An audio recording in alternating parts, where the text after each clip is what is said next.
Hi guys, welcome back to my YouTube channel. ಇವತ್ತು ನಾನು ನಿಮಗೆ ರಾಯಲ್ ಕರ್ರಿ ಬ್ಲೆಂಡ್ ಚಿಕನ್ನ ಯಾವ ಥರ ಮಾಡ್ಕೊಳ್ಳೋದು ಅಂತ ಹೇಳ್ತೀನಿ. ಮೊದಲಿಗೆ ನಾವು ಈ ಥರ ಚಿಕನ್ ಮ್ಯಾರಿನೇಟ್ ಮಾಡ್ಕೊಳ್ಬೇಕು. ಸ್ವಲ್ಪ ಶುಂಠಿ ಬೆಳ್ಳುಳ್ಳಿ ಪೇಸ್ಟ್, ರೆಡ್ ಚಿಲ್ಲಿ ಪೌಡರ್ ಇವೆರಡು ಹಾಕಿದ ನಂತರ ಈ ಥರ ನಾವು ಚೆನ್ನಾಗಿ ಮಿಕ್ಸ್ ಮಾಡ್ಕೊಳ್ಬೇಕು.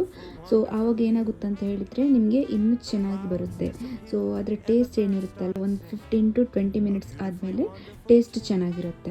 ಇವಾಗ ನಾನು 2 ಟೊಮ್ಯಾಟೊ, 2 ಈರುಳ್ಳಿ, 5 ಗ್ರೀನ್ ಚಿಲ್ಲಿ, 1 ಬೆಳ್ಳುಳ್ಳಿ, ಕೊತ್ತಂಬರಿ ಸೊಪ್ಪು. ಇವಾಗ ಗ್ರೀನ್ ಚಿಲ್ಲಿ ಏನಿದೆ ಅಲ್ವಾ, ಅದನ್ನು ನಾನು ಉದ್ದಕ್ಕೆ ಕತ್ತರಿಸ್ಕೊಳ್ತೀನಿ. ಅದೇ ರೀತಿ ಟೊಮೆಟೊನ ಚಿಕ್ಕ ಚಿಕ್ಕದಾಗಿ ಕಟ್ ಮಾಡ್ಕೊಳ್ಬೇಕು. ನಂತರ ಈರುಳ್ಳಿನ ಈ ಥರ ಉದ್ದಕ್ಕೆ ಕತ್ತರಿಸ್ಕೊಳ್ಳಿ. ಇವಾಗ ಬೆಳ್ಳುಳ್ಳಿಯನ್ನು ಸಿಪ್ಪೆ ತೆಗೆದು ಈ ಥರ ಸಣ್ಣದಾಗಿ ಕತ್ತರಿಸ್ಕೊಳ್ಳಿ.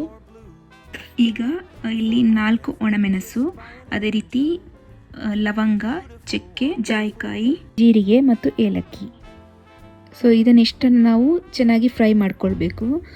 ನಾನಿಲ್ಲಿ ತುಪ್ಪನ ಚೂಸ್ ಮಾಡ್ತಿದ್ದೀನಿ. ಯಾಕಂತೇಳಿದರೆ ತುಪ್ಪನಲ್ಲಿ ನೀವು ಏನು ಫ್ರೈ ಮಾಡುವಾಗ ಇದು ಆಲ್ರೆಡಿ ನಿಮಗೆ ಇಷ್ಟು ಏನು ಇಂಗ್ರೀಡಿಯೆಂಟ್ಸ್ ಇರುತ್ತೆ ಅಲ್ವಾ, ಇದು ಆಲ್ರೆಡಿ ಸ್ಮೆಲ್ ಇರುತ್ತೆ.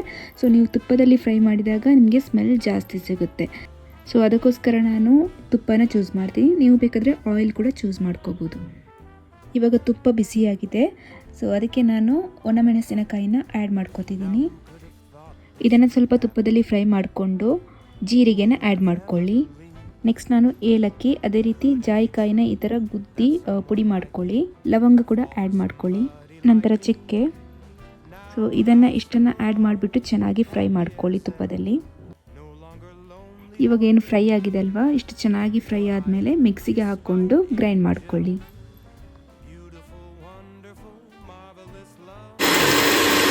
ನೋಡಿ, ಇವಾಗ ಈ ಥರ ಪೌಡ್ರ್ ಬರಬೇಕು ನಮಗೆ.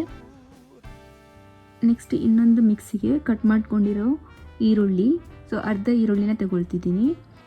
4 ಉದ್ದಕ್ಕೆ ಕತ್ತರಿಸಿಕೊಂಡಿರೋ ಹಸಿಮೆಣಸಿನಕಾಯಿ, ಬೆಳ್ಳುಳ್ಳಿ 4ರಿಂದ 5, ಒಂದು ಫುಲ್ ಟೊಮ್ಯಾಟೊ ಹಣ್ಣು ಈ ಥರ ಸಣ್ಣದಾಗಿ ಕತ್ತರಿಸ್ಕೊಂಡು ಹಾಕಿ. ಇಷ್ಟನ್ನು ಇವಾಗ ನಾವು ಚೆನ್ನಾಗಿ ಗ್ರೈಂಡ್ ಮಾಡ್ಕೊಳ್ಬೇಕು. ನೋಡಿ, ಇವಾಗ ಇದು ಚೆನ್ನಾಗಿ ಗ್ರೈಂಡ್ ಆಗಿದೆ. ನೆಕ್ಸ್ಟ್ ಒಂದು ಪಾತ್ರೆನ ಇಟ್ಬಿಟ್ಟು ಅದು ಬಿಸಿಯಾದ ನಂತರ ಅದಕ್ಕೆ ಆಯಿಲ್ ಹಾಕ್ಕೊಳ್ಳಿ. ಆಯಿಲ್ ಹಾಕಿದ ಮೇಲೆ 3ರಿಂದ 4 ಎಸಳು ಬೆಳ್ಳುಳ್ಳಿನ ಆ್ಯಡ್ ಮಾಡ್ಕೊಳ್ಳಿ.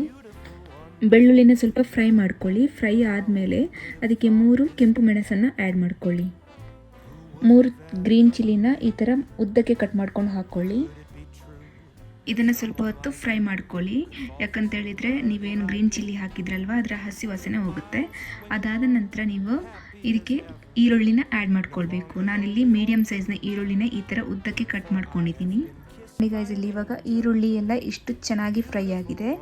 ಈ ಥರ ಡೀಪ್ ಫ್ರೈ ಮಾಡಿದ ಮೇಲೆ ಇದಕ್ಕೆ ನಾವು ಆಲ್ರೆಡಿ ನಾವೇನು ಮಿಕ್ಸ್ ಮಾಡ್ಕೊಂಡಿಟ್ಟಿದ್ದೀವಲ್ಲ ಚಿಕನ್ನ, ಅದನ್ನು ಇವಾಗ ನಾವು ಇದಕ್ಕೆ ಹಾಕ್ಕೊಳ್ಬೇಕು. ಚಿಕನ್ ಹಾಕಿದ ಮೇಲೆ ಈ ಥರ ಚೆನ್ನಾಗಿ ಮಿಕ್ಸ್ ಮಾಡ್ಕೋಬೇಕು. ಮಿಕ್ಸ್ ಮಾಡಿಕೊಂಡು ಸ್ವಲ್ಪ ಬೇಯೋಕ್ಕೆ ಬಿಟ್ಬಿಡಿ. ಇವಾಗ ಇದಕ್ಕೆ ರುಚಿಗೆ ತಕ್ಕಷ್ಟು ಉಪ್ಪನ್ನು ಹಾಕ್ಕೊಳ್ಳಿ. ಉಪ್ಪನ್ನು ಹಾಕ್ಕೊಂಡು ಈ ಥರ ಚೆನ್ನಾಗಿ ಮಿಕ್ಸ್ ಮಾಡಿ. ಮಿಕ್ಸ್ ಮಾಡಿದಾಗ ಏನಾಗುತ್ತೆ ಅಂತ ಹೇಳಿದರೆ ಚಿಕನ್ಗೆ ಚೆನ್ನಾಗಿ ಎಳ್ಕೊಳ್ಳುತ್ತೆ. ಉಪ್ಪು ಎಳ್ಕೊಂಡಾಗ ನಿಮಗೆ ಟೇಸ್ಟ್ ಚೆನ್ನಾಗಿ ಬರುತ್ತೆ. ಇವಾಗ ನಾವು ಆಲ್ರೆಡಿ ಏನು ಪುಡಿ ಮಾಡಿ ಇಟ್ಕೊಂಡಿದ್ದೀವಲ್ವ, ಚಕ್ಕೆ, ಲವಂಗ, ಜಾಯಿಕಾಯಿ, ಒಣಮೆಣಸು ಎಲ್ಲ ಹಾಕಿಬಿಟ್ಟು ಆ ಪುಡಿಯನ್ನು ಇವಾಗ ಇದಕ್ಕೆ ಆ್ಯಡ್ ಮಾಡ್ಕೋಬೇಕು. ನಂತರ ನಾವು ಇನ್ನೊಂದು ಏನು ಮಿಕ್ಸರ್ ಮಾಡ್ಕೊಂಡಿದ್ದೀವಲ್ವ, ಟೊಮ್ಯಾಟೊ, ಹಸಿಮೆಣಸಿನಕಾಯಿ ಇದೆಲ್ಲ ಹಾಕಿಬಿಟ್ಟು ಏನು ಮಿಕ್ಸರ್ ಮಾಡ್ಕೊಂಡಿದ್ದೀವಲ್ವ, ಅದನ್ನು ನಾವು ಇವಾಗ ಆ್ಯಡ್ ಮಾಡ್ಕೋಬೇಕು. ಇವಾಗ ಸ್ವಲ್ಪ ಗ್ರೇವಿ ಬೇಕು ಅಂತ ಹೇಳಿದರೆ ನೀರನ್ನು ಆ್ಯಡ್ ಮಾಡ್ಕೊಳ್ಳಿ. ಕುದಿ ಬಂದ ಮೇಲೆ ಇದಕ್ಕೆ ನಾವು 1 ಸ್ಪೂನ್ ಧನಿಯಾ ಪೌಡರ್, ಅದೇ ರೀತಿ 1 spoon chicken masala powder, 1 spoon red chilli powder. ನಿಮಗೆ ಖಾರ ಜಾಸ್ತಿ ಬೇಡ ಅಂತ ಹೇಳಿದರೆ ಸ್ಕಿಪ್ ಮಾಡ್ಕೋಬೋದು. ಯಾಕಂತೇಳಿದರೆ ಆಲ್ರೆಡಿ ನಾವು ಗ್ರೀನ್ ಚಿಲ್ಲಿ ಆ್ಯಡ್ ಮಾಡ್ಕೊಂಡಿದ್ದೀವಿ. ಇನ್ನೂ ನಿಮಗೆ ಖಾರ ಬೇಕು ಅಂತೇಳಿದರೆ ಎಕ್ಸ್ಟ್ರಾ 1 ಸ್ಪೂನು ಮೆಣಸಿನ ಹುಡಿನ ಹಾಕ್ಕೋಬೋದು. ಇದನ್ನಿಷ್ಟನ್ನು ಆ್ಯಡ್ ಮಾಡಿಬಿಟ್ಟು ಚೆನ್ನಾಗಿ ಮಿಕ್ಸ್ ಮಾಡಿಕೊಂಡು ಅದನ್ನು ಬೇಯೋಕ್ಕೆ ಬಿಟ್ಬಿಡಿ. ನೋಡಿ, ಇವಾಗ ಇಷ್ಟು ಚೆನ್ನಾಗಿ ಕಲರ್ ಬಂದಿದೆ. ಅದೇ ರೀತಿ ಟೇಸ್ಟ್ ಕೂಡ ಅಷ್ಟೇ ಚೆನ್ನಾಗಿರುತ್ತೆ. ಇವಾಗ ಇದಕ್ಕೆ ನಾವು ಕೊತ್ತಂಬರಿ ಸೊಪ್ಪನ್ನ ಆ್ಯಡ್ ಮಾಡ್ಕೋಬೇಕು.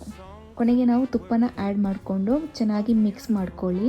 ಯಾಕಂತೇಳಿದರೆ ಟೇಸ್ಟ್ ನಿಮಗೆ ಇನ್ನೂ ಚೆನ್ನಾಗಿರುತ್ತೆ. ಇವಾಗ ನಮ್ಮದು ರಾಯಲ್ ಕರಿ ಬ್ಲೆಂಡ್ ಚಿಕನ್ ರೆಡಿಯಾಗಿದೆ. ಸೊ ಈ ರೆಸಿಪಿ ನಿಮಗೆ ಇಷ್ಟ ಆಯಿತು ಅನ್ಕೋತೀನಿ. ಇಷ್ಟ ಆಗಿದ್ದರೆ ಲೈಕ್, ಶೇರ್, ಸಬ್ಸ್ಕ್ರೈಬ್ ಮಾಡಿ. ಅದೇ ರೀತಿ ಪಕ್ಕದಲ್ಲಿರೋ ಬೆಲ್ ಐಕಾನ್ ಕೂಡ ಕ್ಲಿಕ್ ಮಾಡ್ಕೊಳ್ಳಿ. ಸೊ ನೆಕ್ಸ್ಟ್ ನಾನು ಇನ್ನೊಂದು ಇಂಟ್ರೆಸ್ಟಿಂಗ್ ರೆಸಿಪಿಯೊಂದಿಗೆ ಸಿಗ್ತೀನಿ.